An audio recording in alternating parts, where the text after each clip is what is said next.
He was called many things: a brawler, a troublemaker, a man who lived too close to the edge. But in the chaos of World War II, those very flaws became his greatest strength. This is the story of Edward Henry Blair, Paddy Mayne, a boy from Northern Ireland who grew up restless, too wild for classrooms, too fierce for the rugby field, and too untamed for the law career his family once imagined. While others saw his rage as a curse, history would prove it was something else entirely. The spark that helped create one of the most feared special forces units in the world, the SAS. Imagine a man who could turn the silence of the desert into a weapon, who could slip behind enemy lines and reduce entire airfields to flames, and yet who carried ghosts so heavy they followed him long after the war had ended. Was he a hero, a brute, or something in between? As we journey through his life, we'll discover not just how Paddy Mayne fought, but why he fought and what it cost him. And to understand that, we need to go back to where it all began, his childhood in Northern Ireland. 1. The making of a rebel. Paddy Mayne was born in 1,915 inches, the quiet town of Newtownards, Northern Ireland. His family home was orderly, respectable, the kind of place where neighbours admired the father a disciplined solicitor with a sharp mind, and where the mother instilled values of faith, duty, and good manners. On paper, it was the perfect environment for raising a son who might follow a straight path into law, business, or government service. But Paddy was never the boy on paper. Even as a child, he seemed to push against every fence built around him. Teachers found him intimidating his size. Even at a young age, outmatched boys older than him. And it wasn't just size, it was spirit. When challenged, he didn't back down.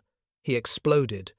He wrestled other boys not out of malice, but out of a restless hunger for proving himself.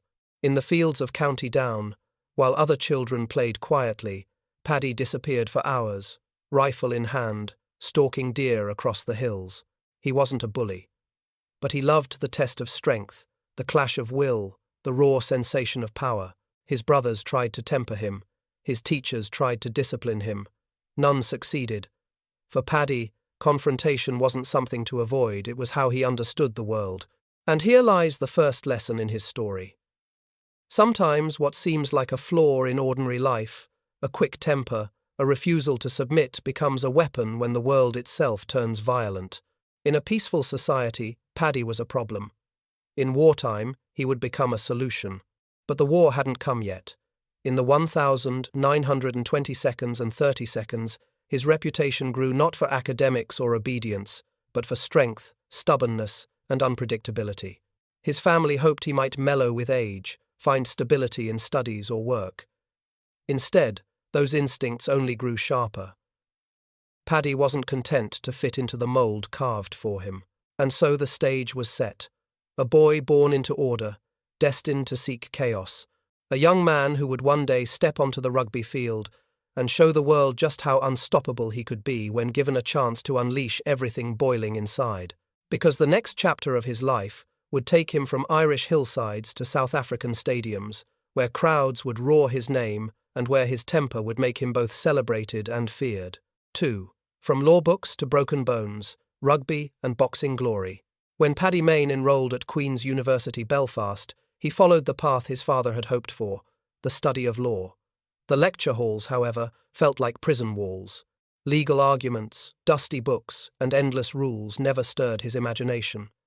But outside the classroom, on the rugby field and in the boxing ring, Paddy found his true arena. Rugby was more than a sport in Ireland, it was a proving ground for toughness, courage, and raw endurance. And in the mid-1,930 seconds, few played with more ferocity than Paddy Mayne. At 6 feet tall and powerfully built, he was a wrecking ball in cleats. Tackles that stopped most men only fueled him forward. Spectators admired his relentless drive. Opponents feared the moment he set his eyes on them. Even his teammates kept a cautious distance, aware that Paddy's temper could erupt at any moment. In 1936, he achieved what many only dreamed of, a place on the British and Irish Lions tour to South Africa. For a young man barely out of university, this was an extraordinary honour. The tour was grueling hard tackles, bruising collisions, long days under the African Sunday. For most, it was a test of survival. For Paddy, it was a playground. His sheer intensity made him stand out, but so did his volcanic anger. When a disagreement boiled over during practice, he famously knocked a fellow player unconscious with a single punch. Word spread. He was feared not just for what he could do with the ball, but for what he might do off it. If rugby displayed his power, boxing revealed his precision. Inside the ring, Paddy fought with calculated aggression. His uppercuts and body blows weren't just strong, they were punishing. He fought to dominate, to leave no doubt who controlled the fight. Those who saw him fight remembered a man who never hesitated, whose fists carried the same certainty that his personality demanded in life. And yet, behind the headlines and cheers, a quiet truth lingered. Paddy was restless. Rugby and boxing gave him moments of release, but they couldn't contain the storm forever. His law studies faltered. His temper grew harder to ignore. He stood on the edge of two futures, one respectable, one destructive. Here lies the second lesson in his story. Raw energy can make you a star, but without purpose, it risks burning everything around you. For Paddy, sport was fuel, but not direction. He needed something bigger, something worthy of his fury. That moment arrived in 1939. Germany invaded Poland, and Britain declared war. Across the empire, young men trembled at the thought of battle. But not Paddy Mayne. For him, it was the answer to the question he had been living his whole life. Where does a man like him belong? The battlefield was calling, and Paddy would not hesitate to answer. 3. Answering the call. Enlistment and commandos. In September 1939, when Britain declared war on Germany, a hush fell across cities and villages.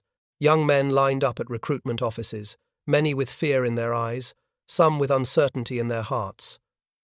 But for Paddy Mayne, it was clarity. The restless energy that had made him both admired and feared finally had a purpose. The world was on fire, and he was ready to step into the flames. He first joined the Royal Artillery, a traditional branch considered fitting for educated men. It was steady, organised, and respectable. But steady had never been Paddy's style.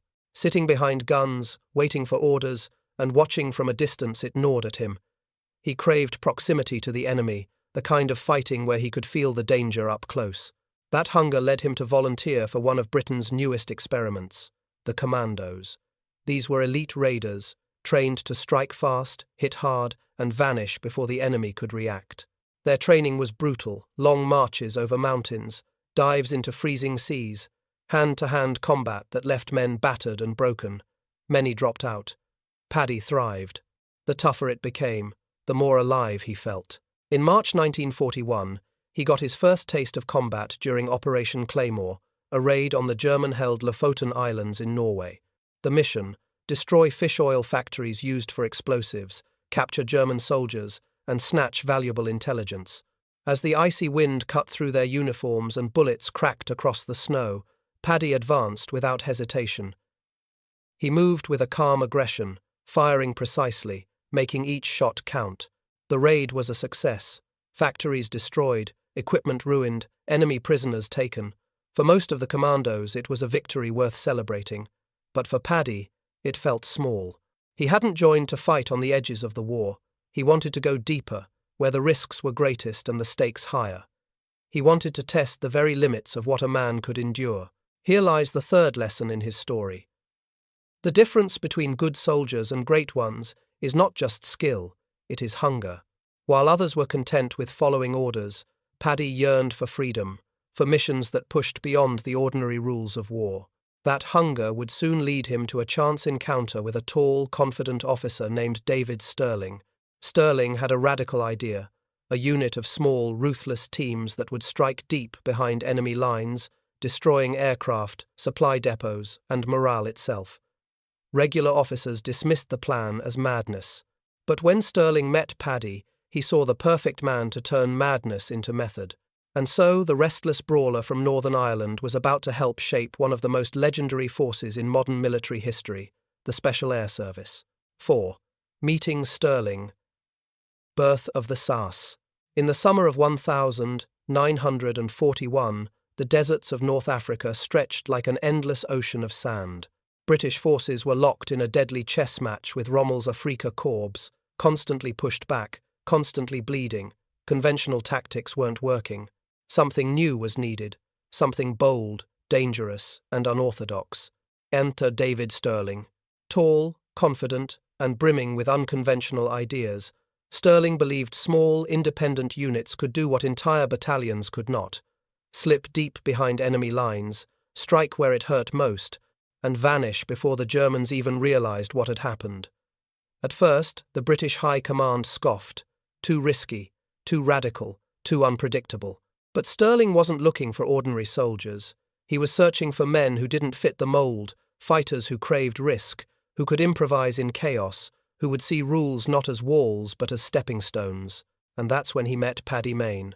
By this point, Mayne's reputation already preceded him. He was fearless, ferocious, and, in the eyes of some commanders, uncontrollable. Stirling didn't see that as a problem. He saw it as potential. Where others feared Paddy's volatility, Stirling recognized a rare quality: a man who could turn unpredictability into an asset. When Stirling pitched his idea, the creation of a new unit under the deceptive name Special Air Service, or SAS, Mayne didn't hesitate. For him, this was exactly what he had been waiting for. No more waiting in line, no more fighting small raids at the edge of war.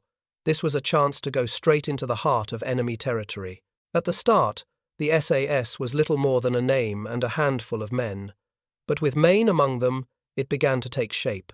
He pushed the limits during training, drove his comrades harder, demanded silence, precision, and absolute courage. He was not just following Stirling's vision, he was shaping it. Here lies the fourth lesson in his story. Innovation in war doesn't come from comfort. It comes from those willing to embrace risk. Stirling had the vision, but Mayne had the ferocity to make it real. It didn't take long for the SAS to prove themselves.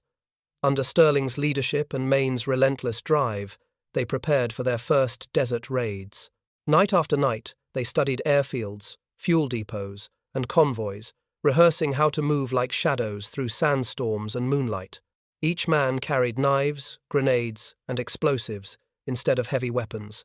The goal wasn't to fight toe-to-toe.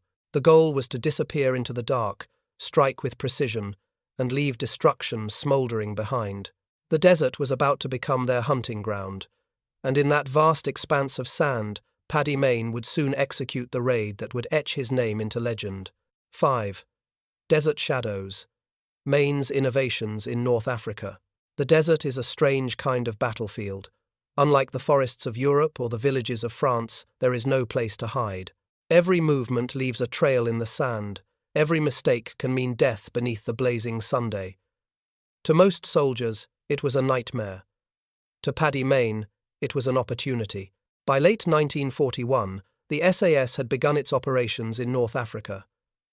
Their targets were not trenches or bunkers, but airfields, the lifeblood of Rommel's Afrika Korps. The Germans depended on aircraft to supply, scout, and strike across the vast expanse. If you crippled the plains, you crippled the desert war. One December night, Mayne led a small team toward an airfield near Wadi Tamet.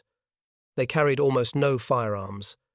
Instead, each man carried knives, grenades, and bundles of explosives. The desert wind covered their movements as they crawled toward the rows of parked aircraft. While others might have trembled, Mayne moved with the calm of a hunter. He placed the charges himself, one by one, under the bellies of German planes. When dawn broke, the sky lit with flames. 24 aircraft gone. Steel twisted into blackened wreckage, fuel tanks exploding into towers of fire. It was not just a victory, it was a message. The Germans had believed their airfields, deep in the desert, were untouchable. Mayne proved them wrong. And this was only the beginning. Mayne refined the art of desert warfare. Instead of slow convoys, he stripped vehicles down to lightweight jeeps armed with Vickers machine guns. They could move fast, strike hard, and vanish before German patrols reacted. He pioneered diversionary tactics, setting fires in one direction to draw the enemy while his men attacked from another.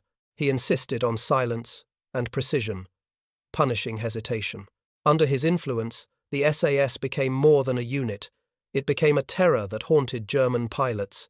Reports spread quickly. Pilots slept with pistols under their pillows, guards doubled their patrols, and Luftwaffe officers whispered about the ghost raiders who came with the wind.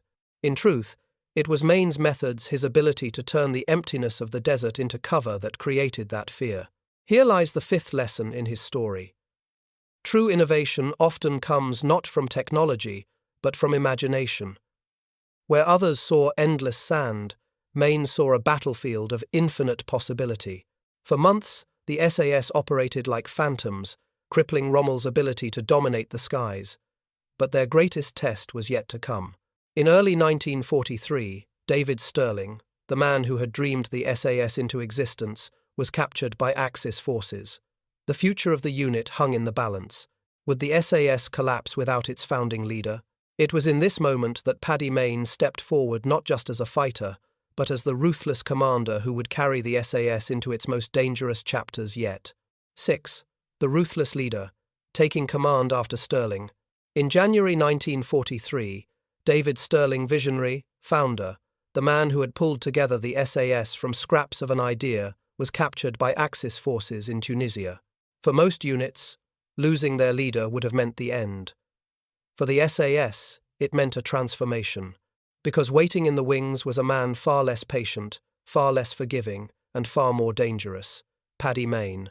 Mayne didn't inherit the SAS with speeches or strategy papers. He inherited it by action. He wasn't the kind of commander who sat at headquarters drawing lines on maps. He was the first out of the jeep, the first to set charges, the first to fire. His men both respected and feared him. He demanded silence, precision, and absolute courage. Hesitation was punished, sometimes with words, sometimes with fists. Those who couldn't keep up were cut from missions. The results were undeniable. In Sicily, Mayne led lightning raids against German convoys and outposts. One night, his unit slipped through rough terrain and struck a German communication hub. When the smoke cleared, radio posts were reduced to rubble, tanks burned in the darkness, and nearly 80 enemy soldiers lay dead, many killed before they even knew the SAS were there. Survivors described the attack as if shadows had materialized into death itself. In Italy, Mayne's brutality became legend. Stories circulated of him killing a German officer with the man's own helmet, or strangling enemies with his bare hands. Some of these tales may have been exaggerated, but they reveal how his reputation spread among his men and among his enemies. He despised cruelty toward civilians, but when it came to enemy soldiers, he had no patience for mercy. For Mayne, war was not about taking prisoners. It was about ending the fight as quickly and violently as possible. Here lies the sixth lesson in his story. Leadership can take many forms, but in war, some leaders are followed not because they inspire hope, but because they embody fearlessness. Mayne's men knew that if they followed him, they would return either victorious or not at all. There was no middle ground. This uncompromising style turned the SAS into an even sharper blade. They weren't just raiding fuel depots or cutting telegraph wires anymore. They were striking at the core of German defenses, ambushing tanks, destroying bridges, and leaving chaos behind. Allied commanders began to realize what Stirling had always known. The SAS was not a gamble. It was a necessity. But with every victory came escalation. Mayne's appetite for risk grew. His raids became bolder, deadlier, and more personal. To the Germans, he was becoming a phantom of the battlefield. To his men, he was both savior and executioner. And soon, his ferocity would be tested on the biggest stage of all, Normandy. Day was coming, and the SAS would once again slip behind enemy lines. Under Paddy Mayne, they would strike with a ruthlessness that would haunt the hedgerows of France forever. 7. Behind enemy lines in Normandy, the 6th of June, 1944 D-Day. While thousands of Allied soldiers stormed the beaches under withering fire, the SAS were already at work in the shadows. Dropped from low-flying planes deep inside occupied France, their mission was clear. Cripple German reinforcements before they could ever reach the coast. Among them was Paddy Mayne. By now, he wasn't just another raider, he was the embodiment of the SAS spirit. Scattered and disoriented after the parachute drop, he gathered his men quickly. They moved through the bocage, those dense, twisting hedgerows of Normandy like ghosts. Explosives were planted under bridges, railway lines sabotaged, convoys ambushed in the dead of night. German trains derailed in showers of sparks. Fuel trucks exploded into pillars of smoke. Supply routes the Wehrmacht had counted on suddenly became death traps. One operation revealed the essence of Mayne's method. His team mined a road in advance of a German armoured column. When the first truck hit the charge, the explosion tore open the night. Chaos followed, tanks tipped into ditches, soldiers scrambled in confusion. Instead of retreating, Mayne walked among the wreckage, firing calmly, methodically. Survivors described it not as a battle, but as an execution. Another raid struck a German communication hub disguised as a farmhouse. At dawn, Mayne burst through the door with his Thompson raised. The fighting inside was brutal and fast, rifle butts smashed skulls, desks splintered under the weight of blows, and within minutes the farmhouse was reduced to rubble and silence. Stories like these spread quickly. To civilians, the SAS were liberators. To German troops, they became a nightmare. Rumors described them as invisible killers who struck without warning and vanished with the mist. Mayne encouraged that fear, knowing that terror itself was a weapon. Yet there was a darker side. In one village near Saint-Lô, German soldiers had turned the town hall into a command post and used civilians as shields. Mayne's solution was merciless. His men surrounded the building and set it ablaze. Flames consumed timber, stone cracked under heat, and screams echoed through the night. Any soldier who leapt from the windows was cut down. To Mayne, it was war stripped of illusions, swift, brutal, and without compromise. Here lies the seventh lesson in his story. In the chaos of war, the line between necessity and cruelty blurs. Mayne believed every ruthless act saved Allied lives at the front, but each action also carved deeper scars on his enemies, his men, and himself. For the SAS, Normandy was proof of their value. They derailed reinforcements, crippled supply lines, and bought precious time for the beachhead to hold. For Mayne, it was another step into shadows that grew darker with every mission. His victories came at a price, and that price was starting to follow him home in silence, in nightmares, and in sudden bursts of rage. The war was far from over, and as the Allies pushed deeper into Europe, Mayne's violence would only intensify.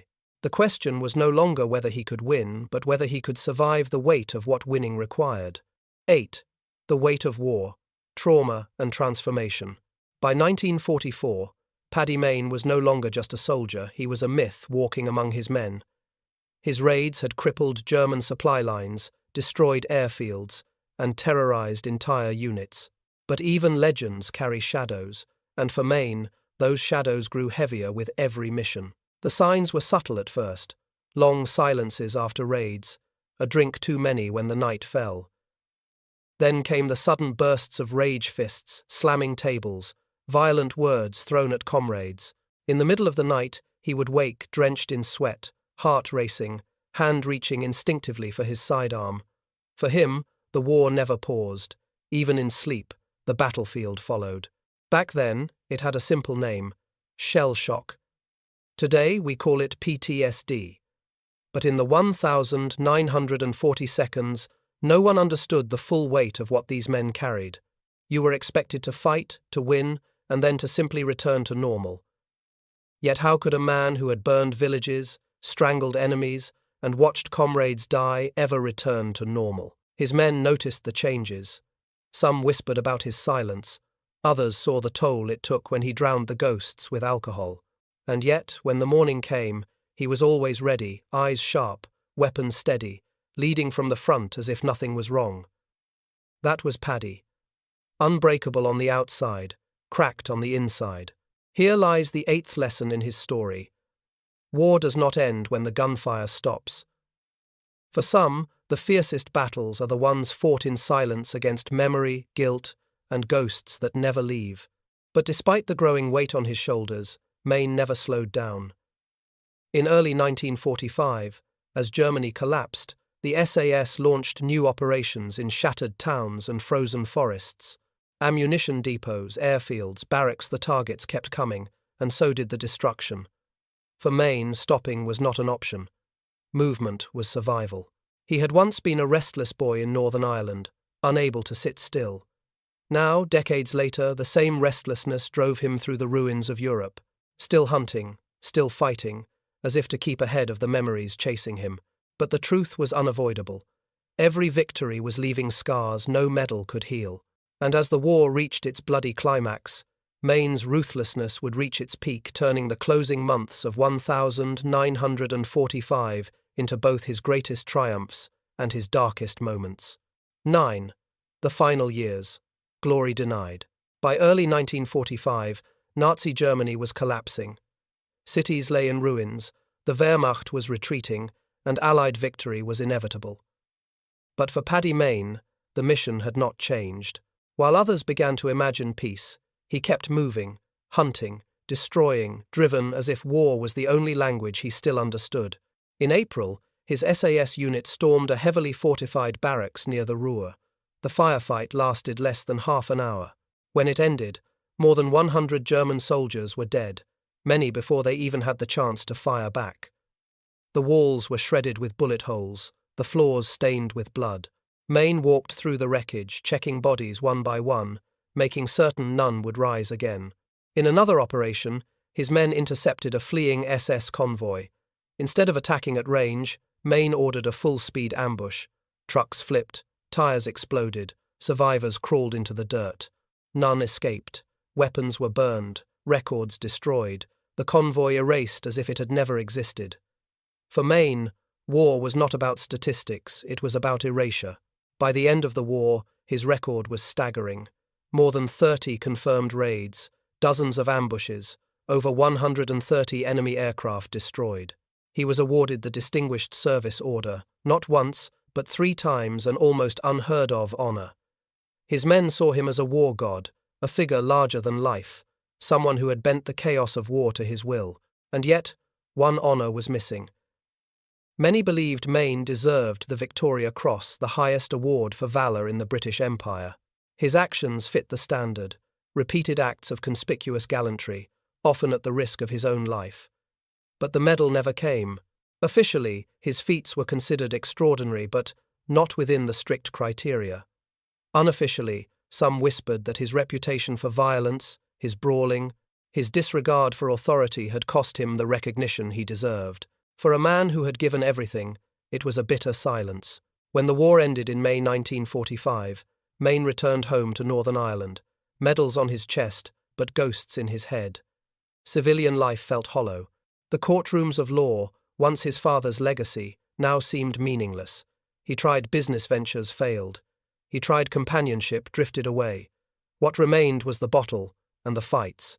Pub brawls became routine. Old instincts, the same rage that had fueled him in Normandy and Sicily, now erupted in bars and back streets. Friends recalled him sitting alone for hours, eyes fixed on nothing, lips whispering names of men buried in foreign soil. At night, nightmares dragged him back to burning villages and shattered airfields. The war might have ended for the world, but not for Paddy Mayne. On the 14th of December 1955, he drove through the streets of New Townards in the early hours of the morning. His car struck a lamppost. There were no skid marks, no sign he tried to brake. He was only 40 years old. The official record called it an accident. Those who knew him best feared it was something else, a man finally surrendering to the ghosts he could never silence. Here lies the 9th lesson in his story. Glory in war does not guarantee peace in life. Recognition can be denied, but trauma cannot be erased. And yet, even in death, Paddy Mayne's story was not over. Because his legacy, both feared and admired, would live on in the DNA of every Special Forces unit that came after him. 10. Legacy of a reluctant war god.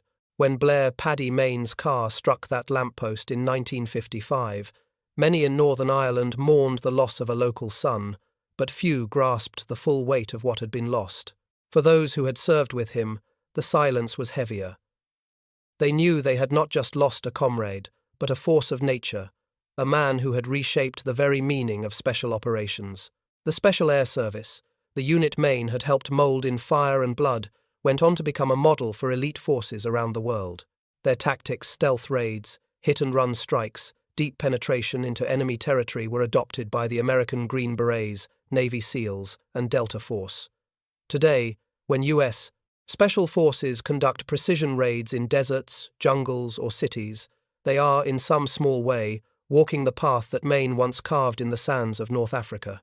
In his hometown, statues stand to honor him. His name is etched in regimental histories, his story told in whispers among soldiers training for missions where failure is not an option. And yet, his legacy is complicated. Some remember the innovator, the fearless leader who saved countless Allied lives. Others remember the brutality, the helmet kills, the burned buildings, the refusal to take prisoners. Even now, debates rage over whether he should have been awarded the Victoria Cross, a medal many argue was unjustly withheld. Perhaps that is fitting. Paddy Mayne was not a man who fit neatly into categories of hero or villain. He lived in the space between ruthless yet loyal, destructive yet visionary. His life reminds us that legends are rarely simple. They are forged in contradictions. For American audiences, his story carries a deeper resonance. The United States has long celebrated its warriors, the Marines at Iwo Jima, the paratroopers at Normandy, the SEALs in modern conflicts. Mayne's journey mirrors those same truths, that behind every daring raid and every hard-won victory stands a man carrying burdens that medals cannot lighten. His triumphs were undeniable. His scars were unavoidable. Here lies the final lesson in his story. Greatness often comes with a price. Paddy Mayne gave the world new ways to fight, but the cost was written in his silence, his sleepless nights, and his lonely end. War gave him purpose, but peace took it away.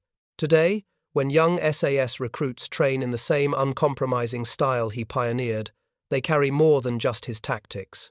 They carry his warning that to fight like a god, you must live with the weight of being human.